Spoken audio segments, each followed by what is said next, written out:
Boys don't become men simply by getting older. They must be shown the way. They must be initiated into manhood by other men. They need brothers. The world may be collapsing, but God is raising up good men to raise good men. It's one of the great God movements of our time, and you can be part of it.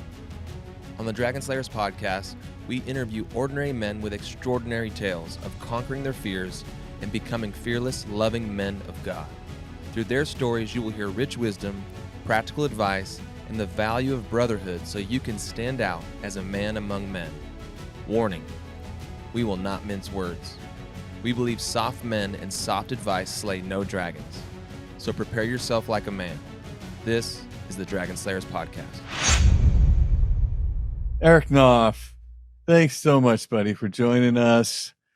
Brother, friend, all-around good guy. One of those just deep character, creative geniuses that, once you meet this guy and hear his heart and just kind of catch the essence of his life and courage, you just want to hang around him. You just want to get some of that on you, you know? So It's true. Thanks, man. Thanks for joining the podcast today. We're excited to have you.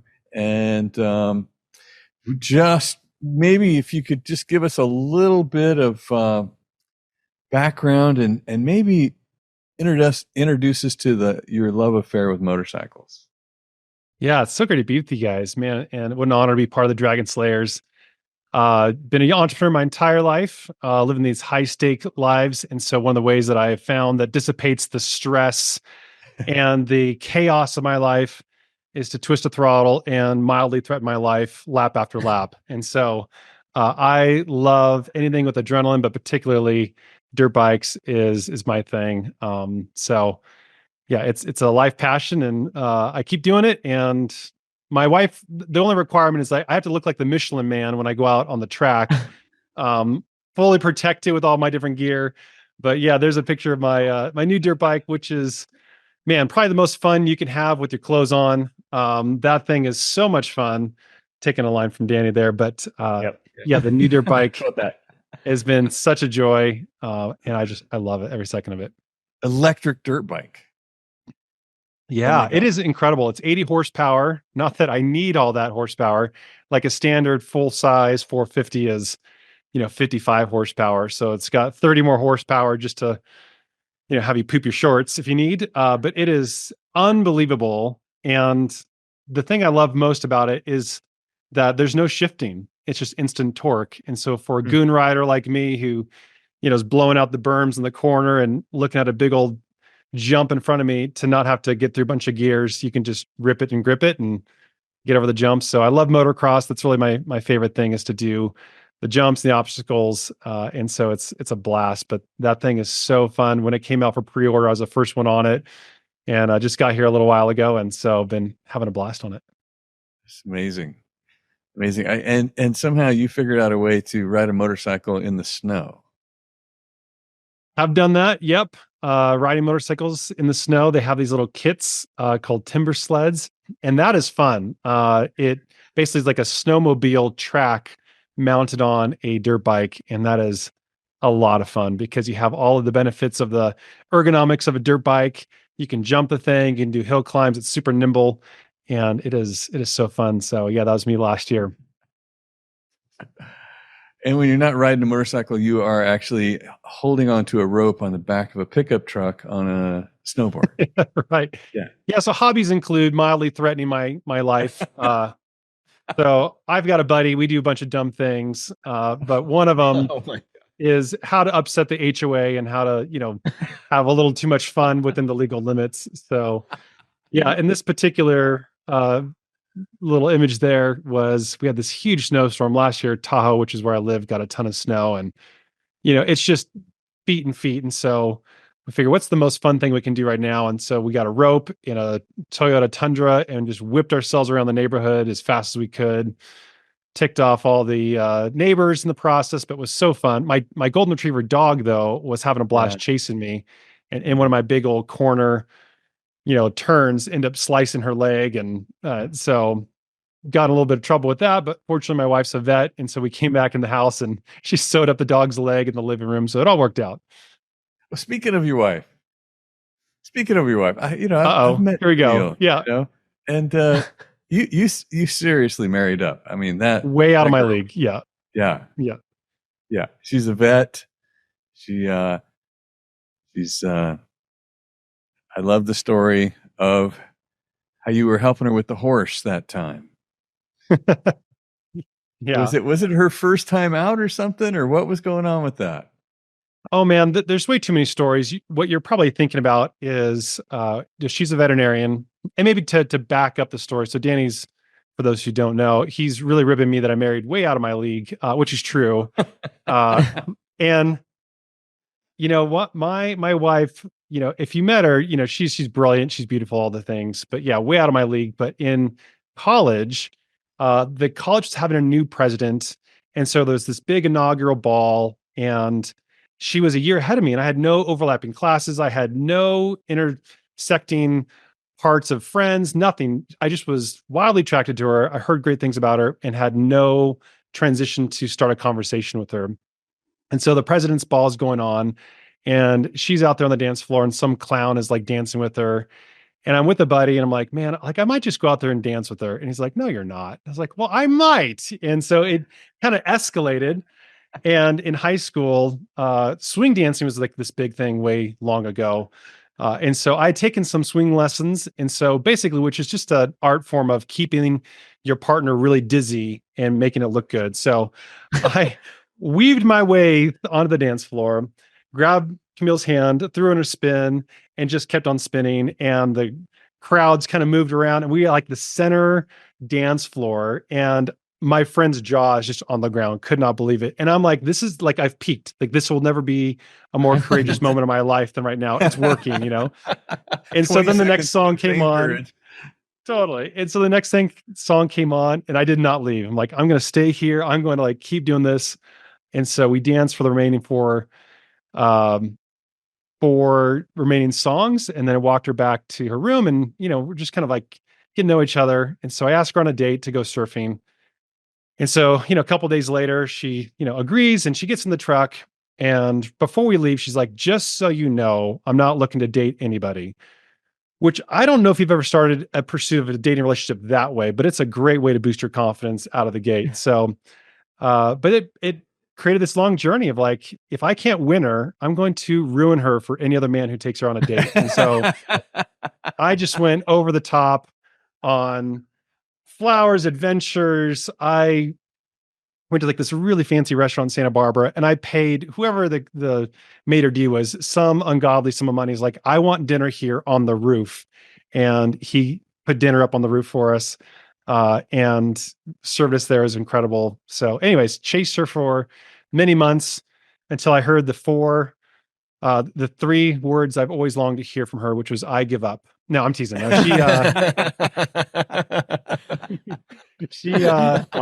so romantic. Considered. Yes.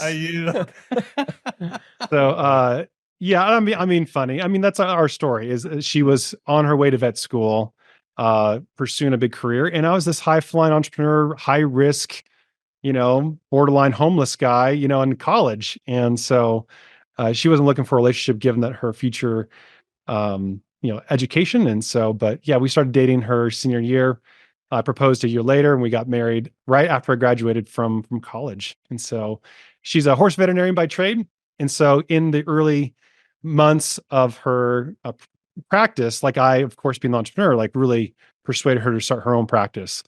And which is great because, I loved seeing her being her own boss and creating her own future. The downside of that is I was the veterinarian assistant through a lot of calls. And we like to joke that horses live their lives trying to commit suicide. And so they will find the one rusty nail, the one, thing that's going to impale them. And at, 9, 10 p.m. at night, you'll have this emergency. And so we would go out to these fields. And so there's this huge Clydesdale, which is a massive horse, and it sliced a huge gash in its leg.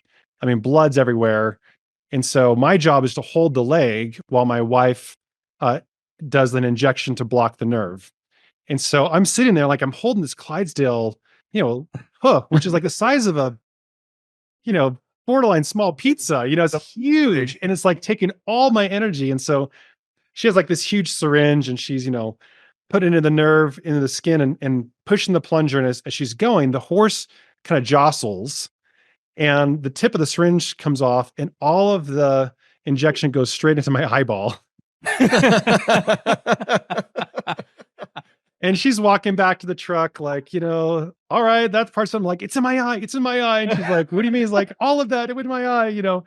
And so she's like, calm down, don't freak out. I was like, am I going to be blind? What's going to happen? So the whole right side of my face ended up going entirely numb, and we got through it. But yeah, I've got a million stories with my wife and the vet work, but a blast. That's a great story. That's a great story.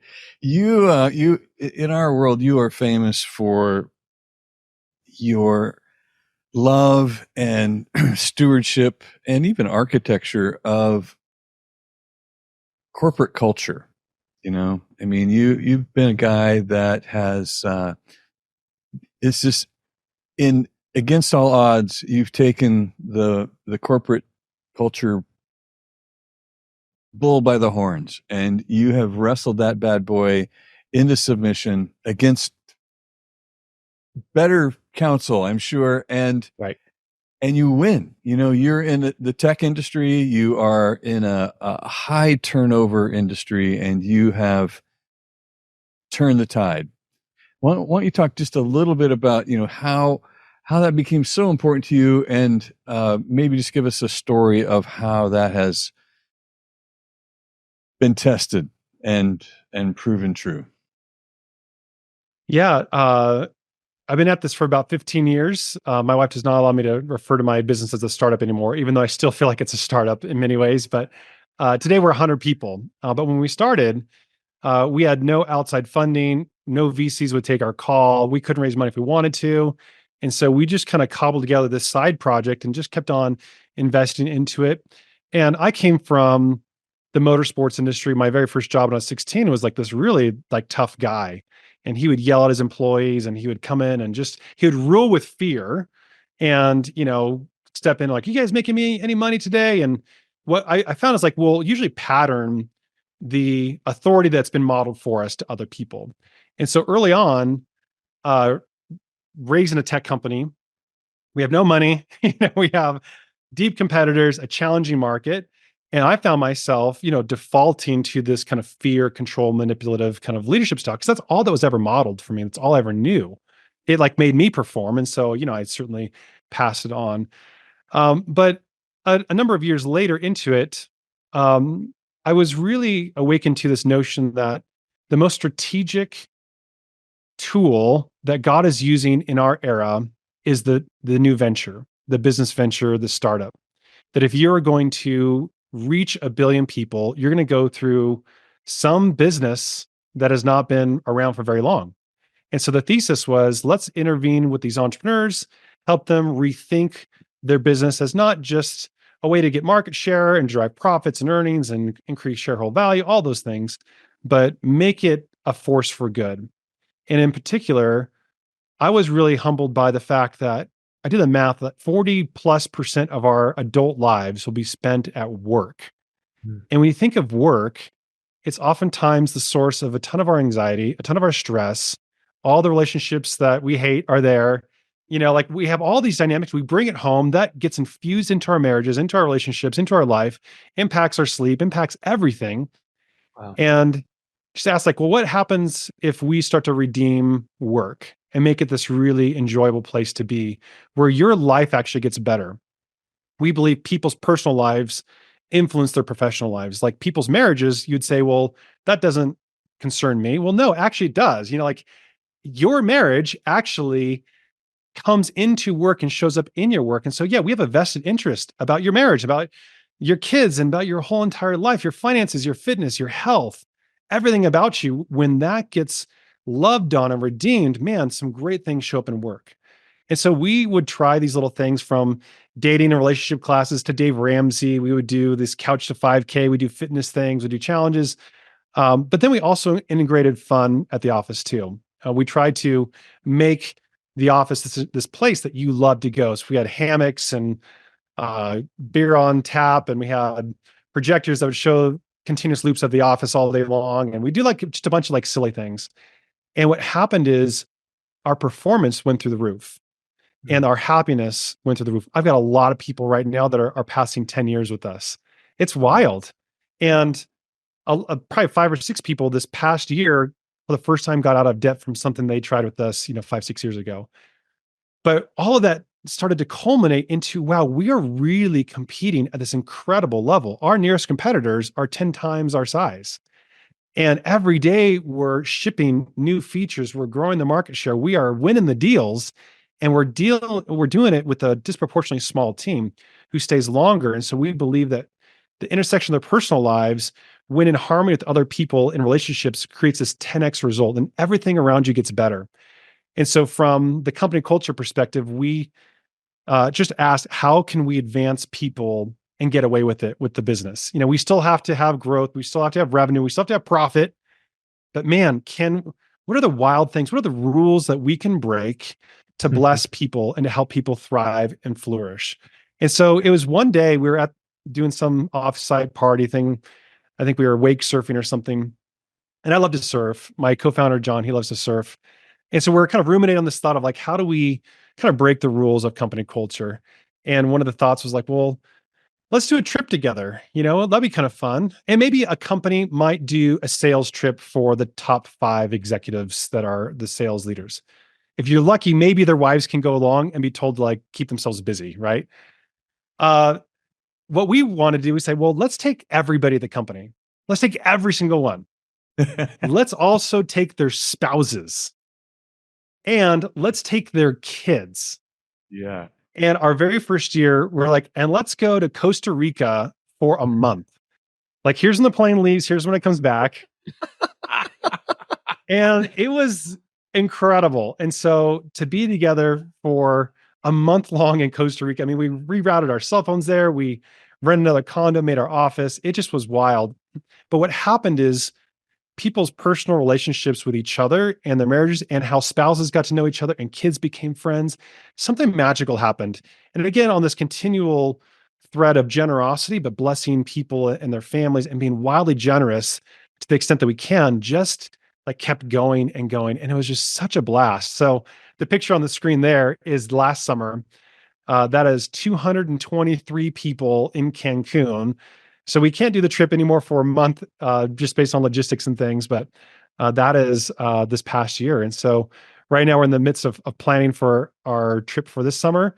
We're going to go to Cabo, and which is really fun. That it's how like the flight arrangements worked out, but I think we're going to rent our own Boeing 737 for the trip to leave from Sacramento. So I'm gonna like put my little sticker on it and like, claim it as our corporate jet for a minute, but it's a blast. And so it is so much fun. And we do silly things. We love affinity groups. We love people having fun and just kind of, just letting their hair down, having a good time. So this is on the screen, something we call the Brobes, which was, we're at this like really fancy resort for an offsite.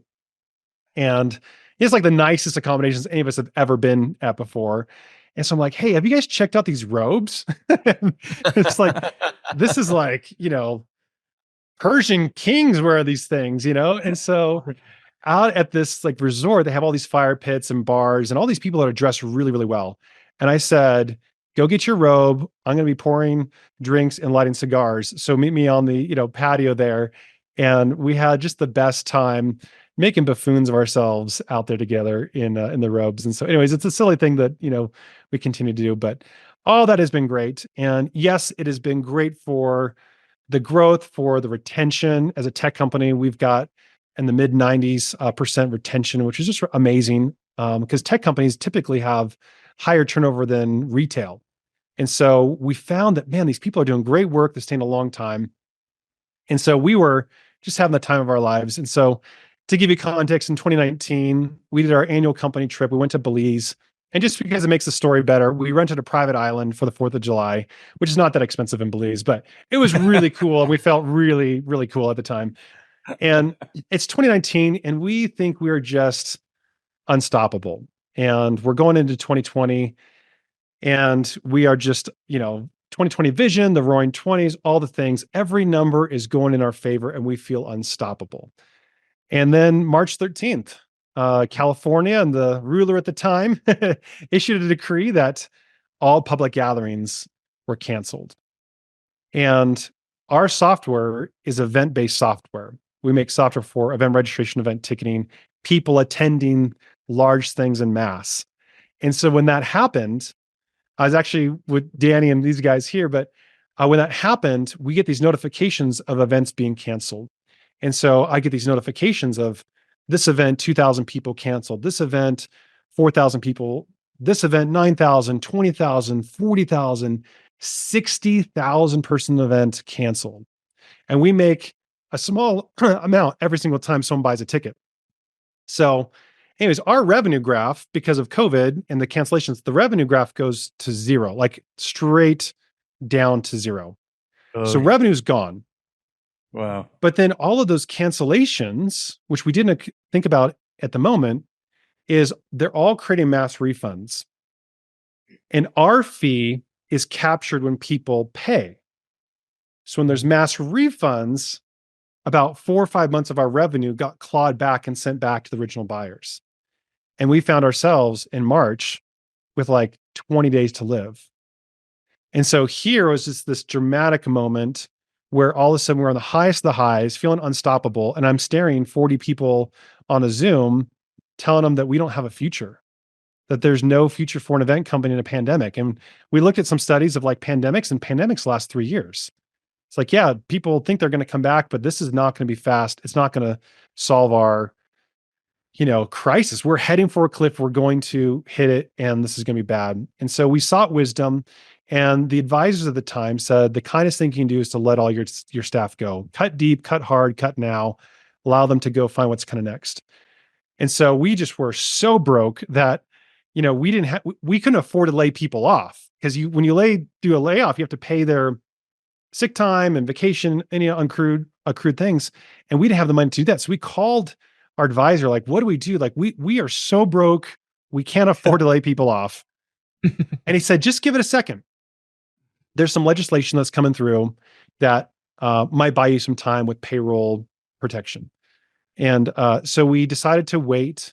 And that was going to buy us a little bit of time, but our situation was really dire. So even if we got that assistance, which we did, and we were super thankful, all it did was just delay what really was going to be inevitable kind of downfall. And we would have this, time to live clock of like, how many days can we live? Well, we have enough cash to live, for 22 days to 29 days to 36 days to 49 days. And so we would model and measure out, our life expectancy.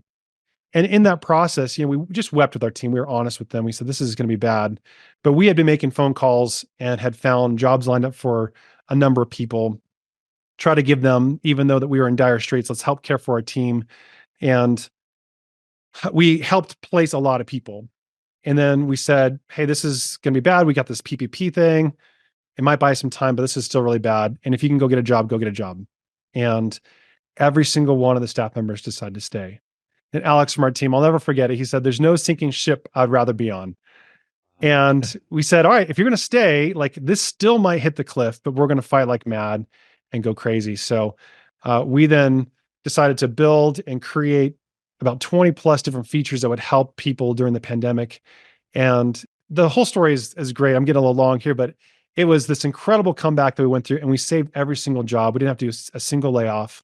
And really the culmination of that is that the culture, I never knew I would depend, or I never knew where that cultural investment would show up until that day where everybody said, hey, we're with you. We're going to fight with you. When all their self-interest and all the logic would say to go not work for an event company in the middle of a pandemic. And so that investment into the team and into the culture yielded this incredible outcome for us. And by the glory of God, we were able to claw back all of our losses, find some new markets that nobody had found. We, by the glory of God, ended up 10% over 2019 when it was all said and done. And then ever since then, man, we've just been on a tear. I think we've 4 or 5x since then. So it's just been a blast and, man, a crazy time. But company culture using our business to further people's lives, to bless them, to advance their personal ambitions. Man, it's been a great journey. And this, Eric, is Ooh. the heart of man versus provision. Yep. It's not about a job. It's not about a savings account or even investments. It's really about nourishing the environment that your life stewards, like your realm, your responsibility, your area of responsibility. Your garden. Everyone in that garden is nourished and taken care of because of the covenant that you have with them, and that's such a great story. So amazing. You didn't go long, man. You went perfect. You just landed that. You just landed that perfect. So good. Beautiful. Thank you. That means a lot. Hey, Dragon Slayers, you're going to want to pick up Danny Silk's new book, The Way of the Dragon Slayer, 7 Reasons Men Need Brothers. If you're listening to this podcast and you're going, man, I need some more of this in my life. I need to know what those 7 dragons are. I need to know how to slay them. And I need a template, a playbook to gather men around me, to get my own 12 so that I can experience what I'm hearing about on this podcast. Then you got to get the book. Here's another reason you need to get this book.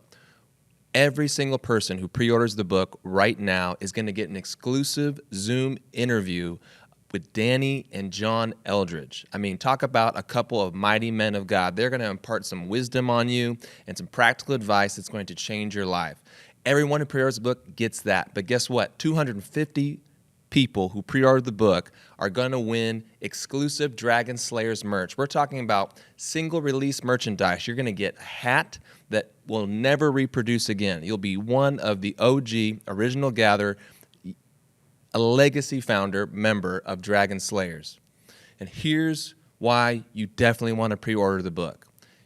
Only when you pre-order the book at dragonslayers.co, that's dragonslayers.co, one lucky person is going to win an epic trip with Danny and his group of Dragon Slayers. We're going to take you to Wyoming, and you're going to become truly alive in the presence of amazing men of God, and it's going to knock your socks off.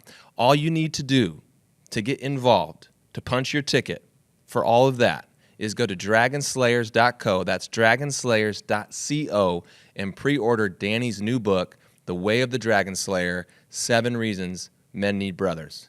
Do it now. There's so many points, Eric, just to tune in on there, but I want to clarify something I think I heard you say. Did you say that the business is really just a vehicle to take care of people or to pour into people?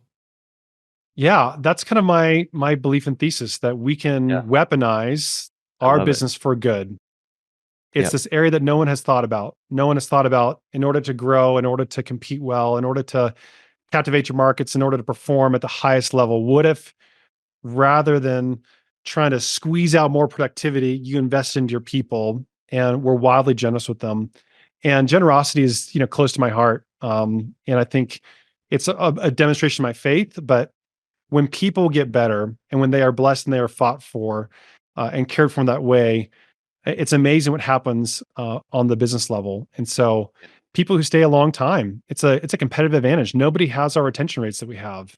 And people pour into it with all their heart. It's like their heart for this thing, for software, is crazy, And we have the fruit snacks. We've got the filled refrigerators. We have all the ridiculous things. We've got the ping pong tables and all those fun amenities to make the 9 to 5 kind of enjoyable.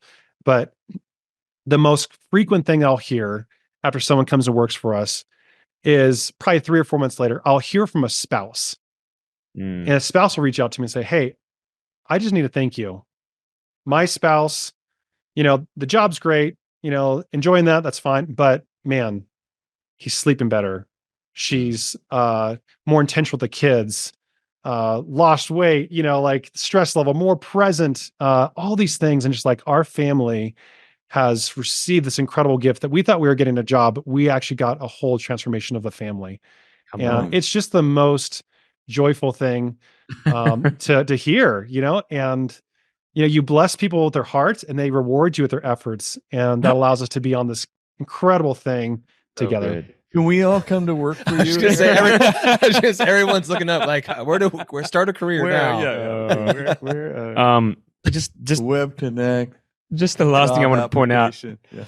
Yeah. Danny's filling he's filling out a application right now, so he'll be there soon.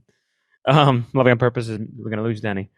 I think the other thing I want to point out real quick, and we'll keep going. But you made this phrase as well. You said you're looking to break the rules, and it ties back for me that the thing we watch Erik do so well is problem solve. Places where it's like there's no solution here. Erik's like, watch this. It's there somewhere. Let's keep digging. We're gonna find it. But there's this problem solving that I didn't know you were gonna say that. When you said that, I was like, that's the thing right there. It's the willingness to go against the grain and break the rule. So I think my question is, do you know where that comes from, or how do you impart that, or give it away, or teach people that thing? Yeah, I think it comes from a number of different sources. I think it's being okay with failure and being okay with things not working out is probably where the epicenter of it comes. And I'll probably attribute that to my parents. As a 5-year-old boy, my greatest ambition for a career was to be the construction worker who, on the road job site, turned the sign from stop to slow. Minimum wage job, no skills, like, right? Now, my father is a physician. My mom is a singer-songwriter, a professional. And so here their little child is describing their greatest ambition is a minimum wage job. And probably most parents, when I tell a story, people come to me like, oh my gosh, my parents shamed me for the terrible things I had for my ambitions and my dreams. And my parents just like went all in on it. They're like, great. And they got me the orange construction vest. They took me out to construction zones. And the whole story goes is basically I changed my mind 100 different times. I want to be a fighter jet pilot, name my son Maverick, just so you know how into fighter jets I was at the time. Wanted to be a cartoonist, a fly fisherman, wanted to be a basketball player, wanted to be everything. And so, going through this rhythm of trying things and then changing my mind and trying something doesn't work out, trying something. And so for me, I got really comfortable on two things. One is that try it now, don't wait. If it doesn't work out, pivot and adjust to try something else. The other thing my parents did that was really well is they helped separate my identity from what I do. And that's been this lifelong pursuit that if I can separate who I am from what I do, then I have a totally different advantage for anybody else who's risking it. Because so often we will marry our identity to our vocation, to our job, to whatever we do. And anything that has risk is not risk for the venture, it's actually risk for my identity. If that thing fails, I fail. And so many people are afraid to try things and come up with ideas because what if it fails? And people think these things about me. And we have a generation of people who are so obsessed about the likes and what people think and what people say.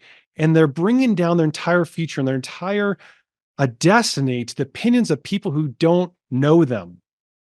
And it's just a toxic part of our society. But for me, I do have, kind of like a visionary kind of strength, but I would say, man, I can risk and try and fail and keep on going and keep on moving. I can do it quickly and I can do it without all the baggage that so many people bring to their ventures, where it's not just them risking maybe some dollars and some time, it's actually risking the reputation of risking their entire identity.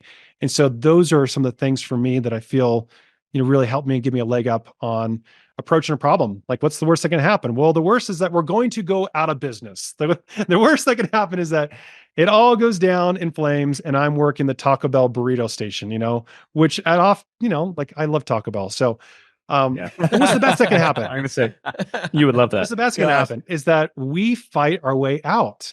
The best thing that can happen is we win. And so often the worst case scenario, is really not that bad. Unless you're getting inside of rocket ships, the worst case scenario is you go back to what you're doing before. And so those are the parts for me when I approach a problem that really help me ideate well. Gosh, Erik, if you just had somebody in your life that would test that, and just really push back on that, and it's just too bad that you just don't have anybody really doing that. Hey, so much so that you have written a book. Yep. You've written a book for how to build this stuff in your kids. Tell us about that. Yeah, raising entrepreneurs. So when I would talk to other people about how they were raised, I found my story completely detached from everybody else. And so I really believe that we can change the trajectory of our kids to be entrepreneurial. When you look at the founding stories of Steve Jobs, Mark Cuban, Bill Gates, Elon Musk, you name it, you will find that all of those mega entrepreneurs had some transformational experience as a kid. They didn't necessarily wait until they were 45 years old to start their first thing. And so for me, the whole premise and thesis is that, man, if we could raise our kids in such a way, we can then change the trajectory of their lives to be more entrepreneurial and to be entrepreneurs one day. So the book kind of goes through the things that, my parents, if you ask them, they're kind of just as surprised as anybody else that myself and my brother's an entrepreneur, my sister's an entrepreneur, like three entrepreneurs that came from a doctor and a singer-songwriter homemaker. Like, it doesn't make sense. It's how we were raised. And so the book it's a really short book because I don't like to read long books. So it's really short, and it walks you through what are the number of specific principles and ways that really shaped me to help me become an entrepreneur. That for me, when I compare myself and upbringing, like, I just don't have that fear. I don't have that anxiety that you have. I don't have those things. I'm really comfortable. And it's something that's second nature to me that's been really hard for other people. And I think that people can get there as adults, but the real opportunity, man, can we change the life and the future of our kids by changing a few different things? And really, this was a huge, testament to you, Danny, and loving our kids on purpose. Like that's really, I realized when I read that book, is like, man, by instinct, I was raised in such a way that kept that heart to heart connection and loved me as a son, not from a performance-based identity. And so that whole performance identity and breaking that bond and helping your kids be heart connected with you is incredible. Raising Entrepreneurs, 9 practical principles for raising our kids to become entrepreneurs. Gosh, your kids look like Christian. Those are my boys. Oh, those are your two boys. Of my boys. Oh, 2 of my 3. What are they doing holding that book? Well, I found out Erik was, writing the book, and I went and got it as fast as I could, because anything that Erik does, I'm in. And so I read it. It was amazing. And then those are my older boys. At the time, they were 9 and 7. And so I'm reading the book and then asking questions, and we're talking through it. And it was summertime, and so we're like, hey, what do you want to do? Something entrepreneurial? You want to start a business? And like most kids, like the first idea that came to mind, they're like, well, we can we could sell stuff on the corner, like not lemonade. We'll do like Otter Pops. And I said, awesome, let's do that. And so they're, going through it, and they're like, well, how do I get the Otter Pops? I was like, I don't know. You got any money? And they're like, no. And so I was like, oh, hey, maybe Dad can lend you some money. And then if you sell them, you can pay me. So anyways, we started talking through profit and loss and this or that. And where do we sell? And they started working together as brothers, which is, as a dad, it's like, come on. They're like, I'll do the sign, because I'm good at writing it. Hey, you be the guy that talks to the people. My older son, of course, was like, I'll be the guy who takes the money. I'll be the bank. Yeah. And I think they made about it in not the whole summer. I mean, a matter of a week. So not even the whole summer. They made about like $800. Nice. And so this is my middle boy, Jonah, and he's holding his cash, and they were just blown away. People were just handing him money. There's a stack of 20s up there. Yeah. And but the thing I love about it now, what it's created in them is, they'll be thinking about something they want, like, oh, I want to get this game, or I want to get this jersey, and one of their first thoughts is like, oh, I'm gonna go start a business, or I'm gonna go do this thing. Boom. Like my older son, who's high D, like doesn't mind. He's like, hey, if I made money right here on the corner, Dad, would you bring my shop and help me? And I want to set it up in front of my school when the kids get out, because that's where all the foot traffic is. And as a son, I would love to do that for you. And he's, selling to parents, selling this, and it's just a beautiful thing to watch. And I have, you to thank for that, as far as the book helped giving the idea. And they got an entrepreneurial uncle, and it's something that's totally blessed me, and it's exciting for my boys to be able to do it. So it's super fun. And for me, powerful. Erik, you're famous in my brain, going back to like what Ben was saying, is this idea of co-creating with God, and him having an infinite amount of creative solutions for problems. Mm-hmm. There's, going back to, we talk about how brothers encourage you, and this is not an area that's a strength of mine. Sometimes I shrink things down and want to try to push through, or I go, oh man, we're just gonna be stuck.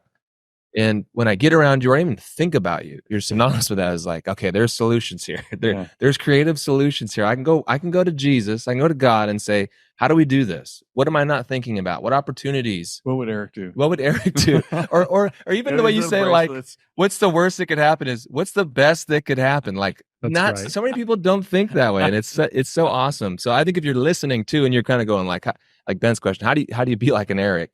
There's some opportunities for us to grow, but there's also like, hey, go find an Erik, go find someone who thinks like that and challenges you like that, and put them around you so you have a healthy dose of Erik in your life. That's why we always say, man, we love being around you. Yeah. We love being around you because we're different men in your company because of the strength that you carry, man. Yeah. So cool. Oh, thank you. There's a great quote that says, beware of the soul-sucking force of reasonableness, that we will not do great things under the guise of reasonableness. And like, well, there's all these reasons, and it's true. It's the soul-sucking force that totally robs our future and our joy and all the great things that can happen. Yeah. Wow. Awesome. Yeah, I'm just thinking about that you said something a minute ago about spouses calling you up and saying thank you. Yeah. Something's changed. I was just sitting there thinking about that, like that's so much of what we're doing here. Yeah. In Dragon Slayers is, there's all these different dragons that we need to slay and we have to go after. But today there's just one in front of me. Try and slay 7 dragons at once is pretty hard. So let's go after the one that's loudest right now. And I think when we begin to do that and take ground and all the things you're talking about, I think confronting the failure voice and the fear thing that tries to break in, when we start taking ground, something changes at home. Something changes at work. There's this thing that takes place, and I don't know. Maybe you should write another book, Erik. But there's just this thing. Maybe you should.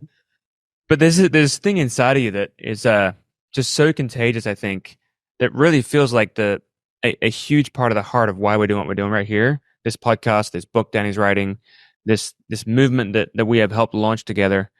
It's such a big piece that the spouses would call one day the Dragon Slayer podcast and say, thank you. Something's changed because there's this thing taking place in my man. That's what I'm after. Yeah. I love that. I love there's a passage when God's talking to Joshua. It says, everywhere you place your foot, talk about the promised land. Every place you put your foot, I will give you the land. We don't think about the inverse about that. Like, I will not have the things, and I will not have the places where I refuse to go. Great. It's like everywhere that you want to go, I will partner with you and co-create with you and collaborate with you for that outcome. But if you don't go, you don't get to expect it. Yeah. So I love that. Very good. So good. Yeah, I think that verse actually says, every place you will put your foot, I have given you. Yeah, I already have. Yeah, I think it's just go. Just go. Go. I gave it to you. Go get it. Yeah. Let's go. The best marriage, the best family, the best business, it's all on the other side of our intentionality. Yeah. Yeah. So good. So good. I think that I was on a podcast a while back and the guy said, what's your definition of wealth? And I said, oh, that is when you use your resources to benefit those around you. And wow. He was like, what? Whoa. It was some kind of entrepreneur, this or that. And I was a little stunned or a little disappointed that was new to him, that because what he does is he interviews wealthy people. And he said, man, that's in the top 3 answers I've ever had. And I thought, really? Because that would be, what else would be the point of wealth except to benefit yourself, which is the antithesis of the kingdom, right? So yeah. I so appreciate your witness, your testimony. I mean, every time I get around you, I think of Erik as a absolute nourishment. Just a conversation, just a text. We get into a text. This logo right here Mm-hmm. You know, a few weeks ago, not even, you know, I said, man, my favorite one is this one that kind of looks like a golden retriever hugging a sword. You know, it's just, I like it. But, and you said, well, why don't you just, you know, and you just benefited me from reaching out to you, which happens 100% of the time. You know, it's just so consistent. And you just put those little divots on there. And I think you put the eye was doing something, you know, and it was like, because the other one didn't look dead. It looked too comfortable. It looked like it was like a snake. Along for a ride. Yeah. Yeah. It's really like it's Dragon Slayers, not Dragon Spas. So Dragon. Yeah, it's not Dragon Riders. We're not doing the rider thing. Yeah. I mean, every single time I cross paths with you, it's such an experience of benefit. And so thank you. So appreciate you. I love being with other men who are doing great things. You know, that's what's hard about men. And sometimes Christian men, like the Christian men, we should be the best. We should be the most victorious. We should be the most courageous. We should have the best marriages. We should have the best kids. We should have the best lives. Like, you know, we have this unfair advantage, which is the Holy Spirit inside of us to go be great. And so often, like Christian men, like we lower the bar, you know, and what's so attractive about being around this community and group is that it's not men that are coasting and drifting. You know, the thing about drifting is you never wind up in a place that you would have picked. There's so many Christian men who are drifting along, hoping they arrive at greatness. And the whole motivation behind being a dragon slayer is like, I'm not going to sit by and hope that my life works out really well for me accidentally. Yeah. It's to command our future and to make intentional decisions and to stare down the things and the forces that come against us to be the best. And so I love the intensity and the values, and I love just the virtue that is just present in, man, we are men of God, dang it, and we're gonna go be great. We're not going to stand still. We're not going to be relegated to passivity. We're going to be intentional in every important area of our life and be victorious. Amen. Preach it. Good. So good. Preach it. So good. Every time.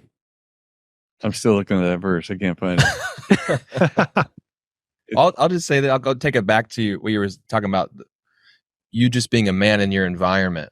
I've been thinking about this since you said it, was going back, you know, referencing way back earlier in the podcast. Is you're famous for company culture. I know that for me, back in 2020 in January, I told my place of work, I said, hey, I got a word from the Lord. I was supposed to sow my job. And these are not people who know Jesus. They're like, I don't understand what you're saying, but this sounds something like not like bad. What are you doing? And so I didn't know where I was going, but I had seen you speak at a Jesus Culture event, and I really liked that guy. What does that guy do? And even then I started, you were famous, or I heard you were famous for, it's a great place to work. I look at the website and I go, I don't know how to do anything on their job listing, but I can figure it out. And I was going to put my resume either there. And at the same time, of course, I reached out to Ben and Brittany and said, hey, I want to volunteer at Loving on Purpose. And I ended up here. And then a fun little God kiss was my first day. My first day is at an annual planning, and it was your first day being on the board here at Loving on Purpose. So two things about that. One, God kiss for me, like, hey, that guy that you wanted to be close to and to know more about, I brought him to you. So I was like, yeah. There we go. The other thing was just to brag on you again, because I feel like it's all I'm doing on this podcast. Oh, man. When your world is crumbling, man, like you were talking about March 13th, back, you're saying how you were just seeing things go away, business going away, your revenue thing goes zero.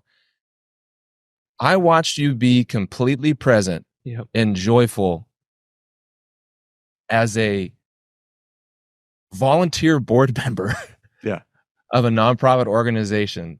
You didn't flinch. You were in the moment with us, giving us everything you had. And now knowing even more of the gravity of what was happening around your world. We had no clue. It is so impressive. And you were rebuilding our website. In our meeting, while we were talking about whatever, you were fixing problems. Or like, I was actually looking for a job. Maybe I was like, man, now's the time to show my strengths. I might need to put my resume in. But it's that type of character, and what you're doing, that character of all these stories we've shared about you and you've talked about is, you said when I first started, I started to model that culture that I got from that motor shop. And we see that so many times with fathers and the leaders. Yeah. Like, do as I say, do for me. Where's your sales reports? I will rule with fear and intimidation, and it works because I have a bunch of scared people who will, perform for me. But then you make this change to invest in people and say, I'm going to love these people and do all the things that people don't focus on, but all these things are added. It's like you weren't chasing the results of the profits, but they came with it because you chose to be a nurturer. You chose to be a man who was wealthy in the sense that you used all of your strength. I mean, like the idea of helping people transition their jobs while your company is, heading 22 days before. It's like, and I'll help place you. It's just a great testament. There's no question in there other than like, I want the world to know how awesome. But it goes back to what a man looks like in an environment. What a healthy, fearless lover of Jesus looks like, and what they can do when they know who they are in their Father, and they use that to benefit others. So I'm just so grateful for you, man. Yeah. Oh, thank you. What an honor. Thank you. Erik, there's a man listening to this podcast right now, and he's looking down the barrel of what feels like his end, his financial demise. He's a believer. He believes God got him to where he is. What do you tell him? Oh man. I think it's our theology needs to intertwine with that we're powerful people and God equips us and lives through us. We're called to have the spirit of wisdom and revelation. That's what Paul prays for us in Ephesians. And wisdom is applying practice, discipline, doing what's wise. And then the other half of that coin, the other side of that coin is revelation. And that is where partnership with God comes in.